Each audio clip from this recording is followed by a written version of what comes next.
Guys আমার মতো ভুল কেউ কখনো করবেন না। এই যে এখানে খুবই বাজে অবস্থা দেখতে পাচ্ছেন ডিমের। আমি ডিমগুলো সেদ্ধ করতে দিয়ে একটু ফোন নিছিলাম, মানে ফোন নিয়ে রুমে চলে গেছিলাম। তো আমার এক পর্যায়ে ডিমের কথা আর মনে নেই। তো তারপরে কিছুক্ষণ পরে হঠাৎ পোড়া পোড়া গন্ধ পেয়ে তো এসে দেখি যে ডিমগুলোর এই অবস্থা। এরকম আসলে করা ঠিক না। এটা লাইনের গ্যাস, নয়তো দেখা যায় অনেক সময় যে সিলিন্ডার গ্যাস যারা ইউজ করেন তো এরকম রেখে গিয়ে অনেক সময় দুর্ঘটনাও ঘটে, কিন্তু পোড়া লেগে মানে আগুন ধরে যাওয়ার সম্ভাবনা থাকে। সেই জন্য কেউ এরকম ভুল করবেন না। কোনো কিছু তরকারি ভাত যাই হোক কোনো কিছু রান্না উঠায় দিয়ে রুমে যাওয়া আসলে ঠিক না।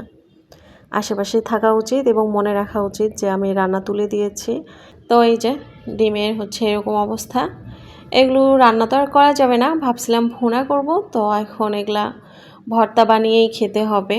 তো আপনারাও কি এরকম করেন নাকি যে ডিম উঠাই দে বা দুধ উঠাই দে যে কোনো কিছু রান্না তুলে ফোন নিয়ে রুমে চলে যান? এইভাবে করবেন না, ঠিক না। তো এখন দেখেন ডিমের ভুনার পরিবর্তে এখন ভর্তা বানাই খেতে হবে।